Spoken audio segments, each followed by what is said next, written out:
হোলির দিন ঘুল খেয়ে ঋষভ এবার ঝাঁপিকে জড়িয়ে ধরে ভালোবাসার কথা বলল দীপের সামনে। হ্যাঁ বন্ধুরা, এমনটা হতে চলেছে আজকের পর্বে। বিস্তারিত জানতে ভিডিওটিতে লাইক দিয়ে চ্যানেলটিকে সাবস্ক্রাইব করে পুরো ভিডিওটি তোমরা দেখতে থাকো। গল্পের শুরুতে আমরা দেখতে পারবো রোনিত কাকাবাবুর পায়ে আবির দিয়ে প্রণাম করে বলতে লাগলো, আশীর্বাদ করুন। কাকাবাবু তখন বলতে লাগলো, আমি কেন তোমাকে আশীর্বাদ করতে যাব?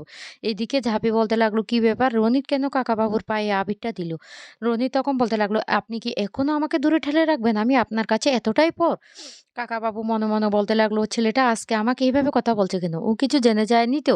না আমার কেমন লাগছে? তখন কাকাবাবু কোনো উত্তরই দিল না। রনি তখন বলতে লাগলো, আমিও সরকার বাড়ির ছেলে মনে মনে। আর বলতে লাগলো, ঝাঁপি তুই কি ভেবেছিস দ্বীপের জায়গাটা যে জায়গায়, আমার জায়গাটা সেই জায়গায়, আর সেটা আমি একদিন প্রকাশ করব। সময় হলে আমি সবার মাঝখানে এমনভাবে বোম ফাটাবো না, দেখবি তখন সবার অবস্থাটা কেমন হয়ে যায়। এদিকে কাকাবাবু খুব ভয় পেতে থাকে দ্বীপের এইভাবে চেয়ে থাকা দেখে। রনিত তখন বলতে লাগলো, ঠিক আছে, আপনি আমাকে আশীর্বাদ না করলে নেই। আমি এখান থেকে চলে যাচ্ছি। এদিকে ইনকেও মনে মনে বলতে লাগলো, রনিত হঠাৎ করে কাকাবাবুর পায়ে আবিরটা দিতে গেল কেন? কি হয়েছে? কিছুই তো বুঝতে পারছি না। অন্যদিকে রনিত বলতে লাগলো, আপনি আমাকে যতই দূরে ঠেলিয়ে দেন না কেন, আমি সেটা প্রমাণ করে দেব। এদিকে ঝাঁপির এর কাছে এসে হঠাৎ করে ঋষভ আবির লাগিয়ে দিতে লাগলো। ঝাঁপি তখন বলতে লাগলো, এই কি ব্যাপার? তুই হঠাৎ করে ভয় পাইয়ে দিলি কেন? তখন বলতে লাগলো, কি হয়েছে? তুই এভাবে মন খারাপ করে দাঁড়িয়ে আছিস কেন? কি ভাবছিস দাঁড়িয়ে দাঁড়িয়ে? তখন বলতে লাগলো, না না কিছুই ভাবছি না। এদিকে সেটা কিছুতেই দীপ সহ্য করতে পারছে না। তারপরে ঋষভ বলতে লাগলো, দেখ তোর জন্য এক গ্লাস লস্যি বানিয়ে নিয়ে এসেছি, আর আমারও নেই নিয়ে আমরা দুইজনে মিলে ভাগাভাগি করে খেয়ে নেব। তখন ঝাঁপি বলতে লাগলো, এটু হয়ে যাবে আমি খেলে। ঋষভ তখন বলতে লাগলো, এসব আমি মানি না। এদিকে দীপ রেগে তখন সেখান থেকে চলে যায়। অন্যদিকে ঝাঁপি সে লচ্ছির গ্লাসটা নিয়ে পুরোটাই খেয়ে ফেলে। তখন ঋষভ বলতে লাগলো, কিরে তুই আমার জন্য একটুকু রাখলি না? ঝাঁপি তখন বলতে লাগলো, কি করে রাখবো? এটা এতটাই দারুণ হয়েছে যে আমি না পুরোটাই খেয়ে ফেলেছি, লোভ সামলাতে পারিনি। ঋষভ তখন বলতে লাগলো, ঠিক আছে, কোনো সমস্যা নেই। এদিকে দীপের বাবা ফিরে এসে ঠাম্মিকে বলতে লাগলো, কি মা এদিকের খবরটা কি? তখন ঠাম্মি বলতে লাগলো, ও ঝামেলা পেকে গেছে, দেখ না এবার কি করে দাদুভাই। অন্যদিকে ঝাঁপি মনে মনে বলতে লাগলো, কি ব্যাপার, এখনো কেন কাসাই দিদি আসছে না? কি হয়েছে কাসাই দিদি? এদিকে কাসাই যখন তার বাবার বাড়িতে যাওয়ার কথা বলে, তখন তার শাশুড়ি মা পায়ের ব্যথা মিথ্যে নাটক করে বসে থাকে আর বলতে লাগলো, বৌমা তুমি যদি চলে যাও তাহলে রান্না বান্নাগুলি কে করবে? তখনই কাসাই বলতে লাগলো, কেন বিথি দিদি আছে না? এই কথা বলতে বিথি তখন বলতে লাগলো, আমারও বড্ড পায়ে ব্যথা, আমি দেখতে পাচ্ছ না, হাঁটতে পারছি না। তখন শ্বশুরমশাই বলতে লাগলো, শুনো বৌমা, তোমাকে একটা কথা বলে রাখি, আজকে পোলাও মাংস রান্না হবে, যাও গিয়ে সেটা রান্না করো, আমাদেরকে তো খেতে হবে। তখন কাসাইয়ের ভাসুরও বলতে লাগলো, হ্যাঁ হ্যাঁ, এখনো দাঁড়িয়ে আছো কেন? ওই বাড়িতে গিয়ে তুমি কি করবে? তুমি কি ছোট বাচ্চা? হোলি খেলতে হবে তোমাকে? যাও গিয়ে রান্না করো, খাবোটা কোথায়? এমনিতে তো দেরি হয়ে গেছে। তখন কাসাইয়ের শাশুড়ি বলতে লাগলো, বৌমা যাও যাও রান্নাঘরে গিয়ে রান্নাটা চাপিয়ে দাও। এরপরে যখন কাশে কান্নাকাটি করে সেখান থেকে চলে যায়, তখন হাসতে থাকে আর বলতে লাগলো, কি ভেবেছো তুমি ওই বাড়িতে যাবে? তোমার যাওয়া আজকে আমি আটকাবো? এখন পোলাও মাংস রান্না করবে, তারপর ভাজা মিষ্টি করবে। একের পর এক রান্না দিয়ে আমি তোমাকে রান্না করে আটকে রাখবো। আর সেই মুহূর্তে ঝাঁপি ফোন করে বলতে লাগলো, "কিরে কাঁসাই, এখনো আসছিস না কেন? আমরা তোর জন্য কতক্ষণ অপেক্ষা করে আছি।" এদিকে চুন্নিও বলতে লাগলো, "কখন আসবি? তুই আসবি না?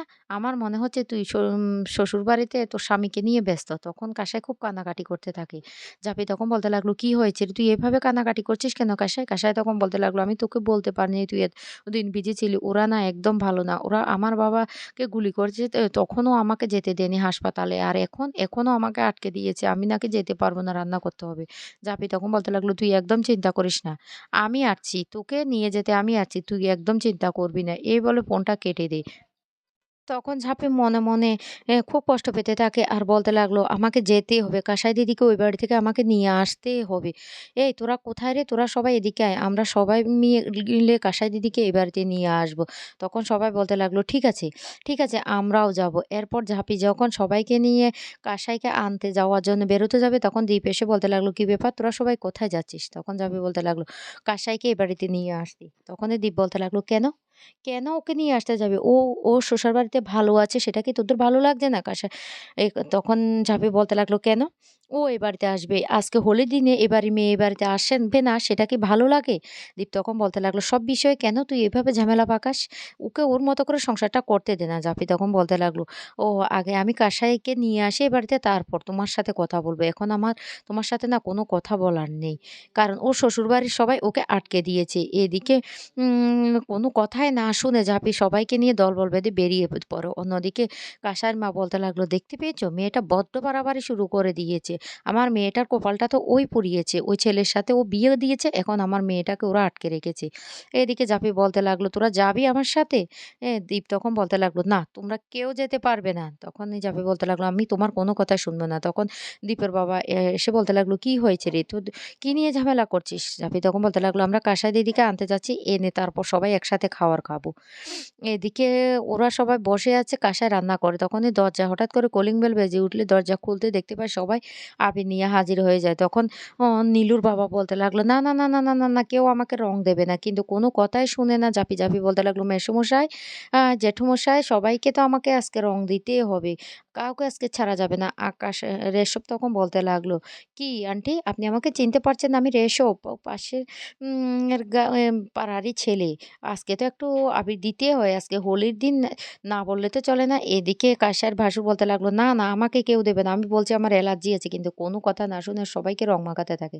জাপি তখন বলতে লাগলো, "কি জেঠিমা আপনার না পায়ে ব্যথা? আপনি এখন এইভাবে দৌড়চ্ছেন কি করে?" তখন তাড়াতাড়ি করে আবার বসে পড়ে আর বলতে লাগলো, "হ্যাঁ, সত্যি পায়ে ব্যথা।" এরপর ঝাঁপি কোনো কথা না শুনে একে, একে সবাইকে এমনভাবে রং মাখাতে থাকে কা তখন বলতে লাগলো, "কাসাই এবার চলো আমরা বেরোবো।" কিন্তু কিছুতেই কাসাই শ্বশুর যেতে দেয় না। বাধা দিতে গেলে কাসার শ্বশুরকে এমনভাবে রং দিয়ে চুবিয়ে ভূত বানিয়ে দেয়। তখন হাসতে থাকে ঝাঁপিয়ে আর কাসাই। তারপরে কাসাইকে নিয়ে বাড়ি থেকে ওরা চলে যায়। যাওয়ার আগে বলতে লাগলো, "আপনারা স্নান করে সবটা ফ্রেশ করে নিন। আমরা এখন যাচ্ছি।" এদিকে খাবার টেবিলে বসে দীপের বাবা বলতে লাগলো, "মেয়েটা এখনো আসছে না কেন? কখন আসবে? কিছুই তো বুঝতে পারছি না।" পিসিমণি তখন বলতে লাগলো, "দাদা তুমি একদম চিন্তা করো না তো। একদম চিন্তা করো না। ঝাঁপি যেহেতু গেছে আমাদের কাসাইকে বাড়িতে নিয়ে ফিরবে। ও একা আসবে না।" তখন সেই মুহূর্তে ঝাঁপি কাসাইকে নিয়ে বাড়িতে চলে আসে। আর কাসাইকে দেখে দীপের বাবা খুব খুশি হয়ে যায় আর বলতে লাগলো, "মা তোরা এসেছিস?" তখন বলতে লাগলো, "হ্যাঁ বাবা এসে গেছি। এবার তাহলে সবাই খেতে বসে পড়ি। তারপর তো আমাদেরকে আরো হোলি খেলতে হবে।" এরপরে সবাই একে, একে খেতে বসে পড়ে। আর সবার খাওয়া-দাওয়া হয়ে গেলে তখন ঋষভ বলতে লাগলো, "এই ঝাঁপি এক কাজ করলে কেমন হয়? এখন তো জমিয়ে খাওয়া-দাওয়া হয়েছে। তারপর আবার একটু নাচ-গান হলে কেমন হয়?" অন্যদিকে ইনকা কিছুতে সহ্য করতে পারে না। উপর থেকে সবটা দেখতে থাকে। এদিকে নীলু চলে আসে ওই বাড়িতে। আর এসে বলতে লাগলো, "এই বাড়ি চলো।